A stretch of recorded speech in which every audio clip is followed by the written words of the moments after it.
होता है जिंदगी बदलने के लिए, जिंदगी दोबारा नहीं मिलती वक्त बदलने के लिए। Good morning everybody, my self Nishi.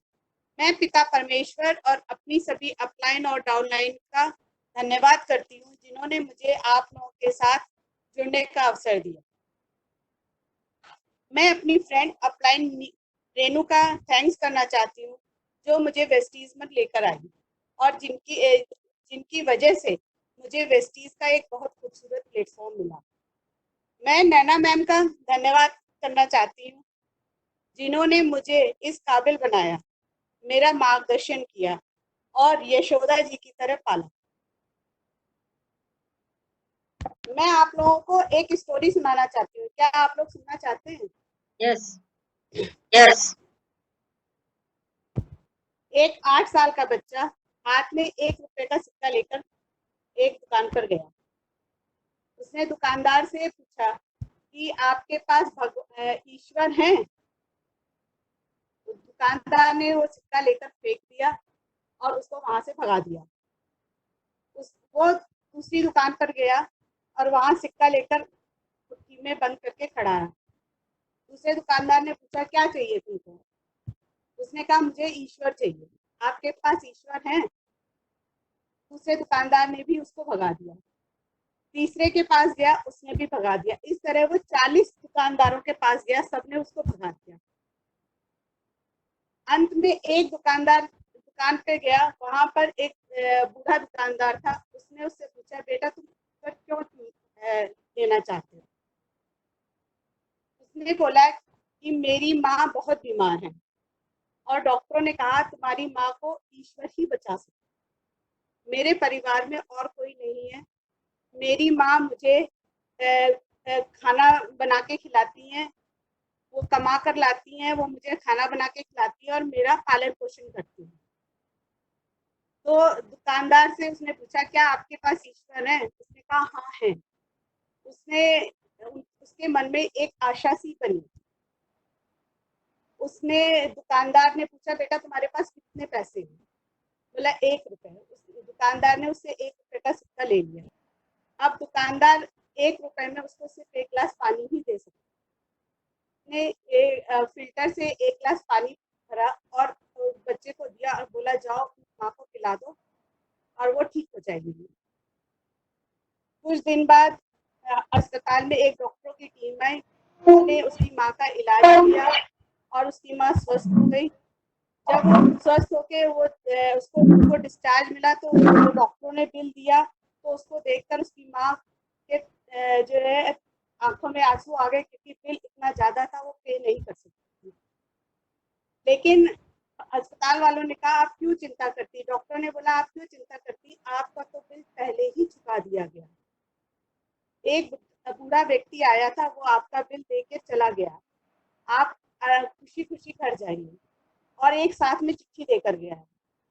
उसने चिट्ठी खोली और पढ़ी। उसमें लिखा था आपको किस बात की चिंता है? आपके तो साथ ईश्वर है।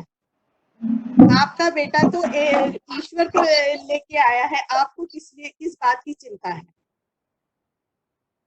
मैं इस कहानी से के द्वारा आप लोगों को समझाना चाहती हूँ कि उस बच्चे ने, छोटे से बच्चे ने अपनी हिम्मत नहीं छोड़ी और वो लगातार प्रयास करता रहा। क्यों? क्योंकि उसके पास एक लक्ष्य था। उसके पास लक्ष्य था, उसे अपनी माँ को बचाना था, मौत के मुंह से वापस लेके आना।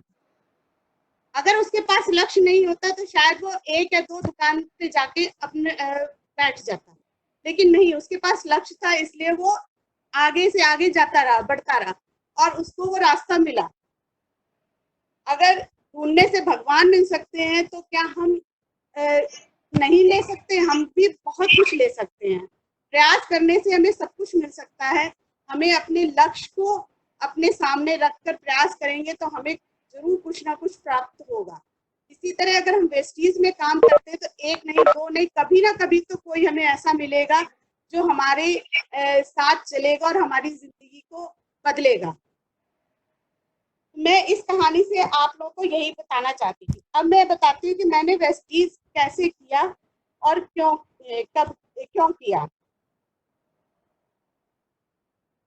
मैंने वेस्टीज में जुड़ने के बाद ट्रेनिंग्स के द्वारा वेस्टीज के प्रोडक्ट्स को समझा, उनकी नॉलेज ली, उनकी ट्रेनिंग ली, उनकी नॉलेज ली। हेलो। और एक हेल्थ एडवाइजर की तरह काम को शुरू किया। मैंने अपने लोगों को हेल्थ सप्लीमेंट के बारे में बताया। मैंने सप्लीमेंट्स लिए और मैंने कैल्शियम और फ्लेक्स स्टार्टिंग की। कैल्शियम और फ्लेक्स से मेरे पैरों में बहुत मतलब दर्द रहता था, मैं जमीन पर नहीं बैठ पाती थी। जब मैंने कैल्शियम 1-1.5 महीने कैल्शियम खाया, उसके बाद मैं जमीन पे 3-3 घंटे बैठने लगी। तो मैं इस चीज को देख के मेरे जानने वालों ने मुझसे पूछा, तुमने ऐसा क्या किया जो तुम्हें इतना फायदा हुआ? मैंने उनको बताया, सप्लीमेंट्स के बारे में बताया, और उन्होंने मेरे ऊपर विश्वास किया और सप्लीमेंट लेने शुरू किए। जब उन लोगों ने सप्लीमेंट लिए, खाए और उसका यूज किया, तो उनकी ही हेल्थ में काफी इम्प्रूवमेंट हुआ। उस इम्प्रूवमेंट को देखकर मुझे बहुत ही खुशी हुई कि चलो मेरी वजह से या किसी को के हेल्थ में अगर कुछ बेनिफिट होता है तो बात कोई नहीं है। जब मुझे सप्लीमेंट्स के और प्रोडक्ट्स के जो आवाज नहीं आ रही, वीडियो देख रही थी, आ तो रही पता चला, तो उसके बाद मैंने वेस्टीज के बिजनेस को जानना शुरू किया और वेस्टीज के बिजनेस को जाना और उसको करना शुरू किया। अब मैं आपको बताती हूँ कि वेस्टीज के बिजनेस की सबसे बड़ी अच्छाई क्या है, जो मुझे वेस्टीज के बिजनेस ने मुझे अट्रैक्ट किया। मुझे वेस्टीज के बिजनेस में सबसे बड़ी अच्छाई ये लगी कि आप बिना पैसा लगाए आप इस बिजनेस को कर सकते हैं। सबसे बड़ी जो भी काम हम करने जाते हैं उसमें पहले पैसा लगाना पड़ता है, फिर उसका वेट करते हैं, उसके बाद हमारा काम बिजनेस शुरू होता है। यहाँ पर उसके बाद उसका रिफंड आता है। यहाँ हमें बिना पैसा लगाए ही हम इस बिजनेस को आगे बढ़ा सकते थे, तो हमने इस बिजनेस को करना शुरू किया। मैं आपको बताती हूँ कि क्या करना होता है जब हम बिजनेस को स्टार्ट करते हैं। तो हम या किसी के पास जाते हैं या किसी से बात करते हैं, तो लोग क्या कहते हैं, मुझे कन्विंस करना नहीं आता, मैं किसी को कन्विंस नहीं कर सकती। आप कहती है तो मैं कुछ प्रोडक्ट्स यूज कर लूंगी, बट कन्विंस करना इतना मुश्किल काम नहीं है। किसी को कन्विंस करने के लिए सिर्फ आपको 3 बातों का ध्यान रखना पड़ता है। उन 3 बातों को अगर आप ध्यान में रखेंगे तो आप आसानी से उसके साथ जुड़ेंगे और वो आपके साथ जुड़ेगा और आपकी बातों से कन्विंस होगा। सबसे पहला आप उसके साथ कनेक्ट होइए, उसकी कनेक्टर बनिए। बिकम अ कनेक्टर, मतलब एक कनेक्शन होना चाहिए आपका उसके साथ। आप उसको सुने, आप उसके पास जाते हैं, उसको सुनने से वो क्या कहना चाहता है, उसी की बातों में से आप उसको निकालिए। कि मान लीजिए सपोज उसने आपको ये बोला कि क्या मेरे मोबाइल की बैटरी डिस्चार्ज हो जाती है तो मुझे बहुत प्रॉब्लम होती है। आपको उससे कनेक्ट होने का रास्ता मिल गया। आप उसको ये कहें, हाँ मेरे भी मोबाइल की बैटरी जब डिस्चार्ज हो जाती है तो मुझे भी बहुत दिक्कत होती है। अब मेंटली आप उसके साथ कनेक्ट हो चुके हैं, क्योंकि उसको लगा ये व्यक्ति भी मेरे ही जैसा है, ये कुछ और नहीं बोल रहा है, जो मैं बोल रहा हूँ वही ये बोल रहा है, तो हमारी इसकी ट्यूनिंग आपस में बैठ सकती। दूसरा ये आप उसके लिए इंटरेस्टेड बनिए, क्योंकि आप उसको जो है, जब आप में वो इंटरेस्ट दिखाएगा तभी आप उसके साथ काम कर पाएंगे या उससे अपनी बात शेयर कर पाएंगे। फिर उस कनेक्टर से आपने रिपीट किया, उसको बोला कि हाँ मेरे साथ भी ऐसा होता है तो मुझे दिक्कत होती है, वो आपके साथ जुड़ेगा। फिर उसके बाद दूसरा स्टेप है कि आप उसके साथ का रैप एनालिसिस कीजिए। रैप एनालिसिस का मतलब है recreation, aspiration, proportion and problem.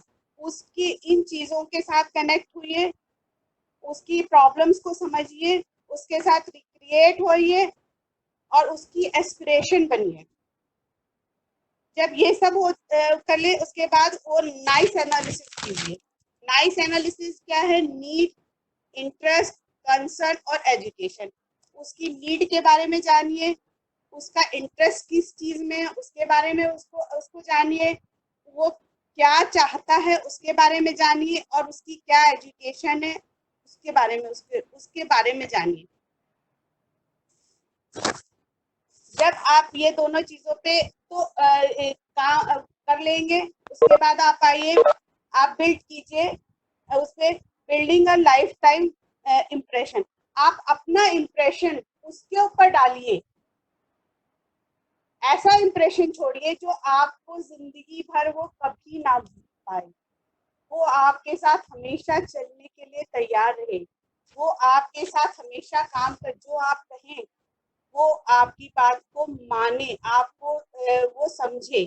तो इसके लिए उसके साथ कम्युनिकेट होना बहुत जरूरी है। उसके साथ कम्युनिकेट होइए, अच्छे से कम्युनिकेशन करिए, जिससे कि वो आपको आपका इम्प्रेशन उसके ऊपर अच्छा पड़े। सपोज के लिए मैं एक एग्जांपल देती हूँ, आपकी लाइफ में कुछ एक ऐसा हुआ होता है कि जिससे कि आपको हमेशा लाइफ टाइम वो इवेंट याद रहे।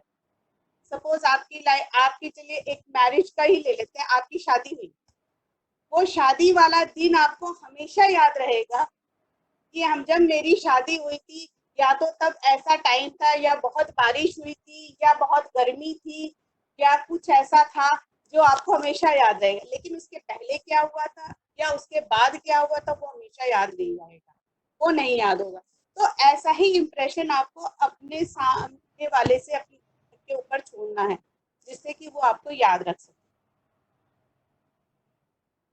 एक मैं एक और चीज आपके साथ शेयर करना चाहूंगी कि जब आप काम करने के लिए, बिजनेस करने के लिए या कुछ काम करने के लिए निकलते हैं, तो आपको सबसे पहले ये देखना है कि आप किस तरह के का बनना चाहते हैं। आप क्विटर हैं, फॉल्ट फाइंडर है, डैबलर है, स्ट्रेसर है, या मास्टर है। अब क्विटर क्या होता है?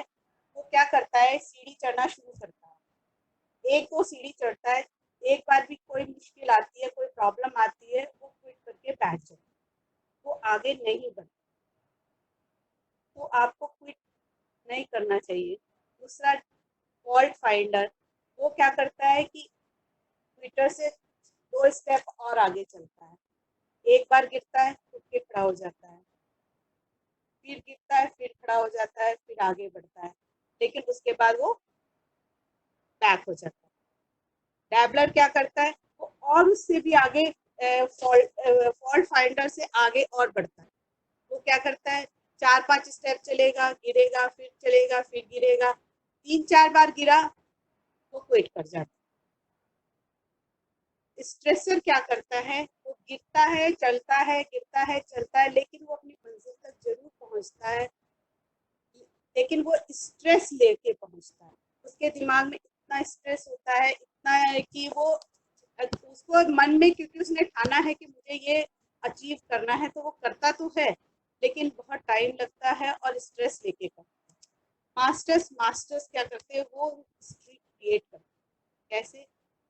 वो चलते हैं, सीढ़ियां चढ़ते हैं, अगर वो रास्ते पे जा रहे हैं और रास्ते में आगे उनको रुकावट दिखी और उसको उनको लगा कि इसका हम सोल्यूशन हमें यहाँ से नहीं मिल रहा, तो वो एक न्यू वे क्रिएट कर लेते हैं, वो दूसरा रास्ता ढूंढ लेते हैं अपनी मंजिल तक पहुंचने का। तो हम सभी को मास्टर बनना है। जब हम मास्टर बनेंगे तो जरूर अपने गोल को अचीव करेंगे और एक हिस्ट्री क्रिएट करेंगे। मैं आप लोगों से आज इतना ही शेयर करना चाहती हूँ, क्योंकि जो है, जो हार नहीं मानते उनको हमेशा सक्सेस मिलती है, इसलिए कभी हारना नहीं है, चलना है सबको, आगे बढ़ते रहना है, अपने प्रॉब्लम्स के सोल्यूशन को ढूंढना है और उसको फाइंड करके नया रास्ता निकालना है, ढूंढना है, नया रास्ता बनाना है। बहुत से लोग कहते हैं मैं ये काम करूंगी या मैं ये काम करूंगा तो लोग क्या कहेंगे। लोग लोगों का क्या है? लोगों का काम है कहना। जिस दिन आप अपने लिए अपनी सोच को बदल लेंगे, उसी दिन दुनिया आपकी बारे में अपनी सोच बदल लेगी।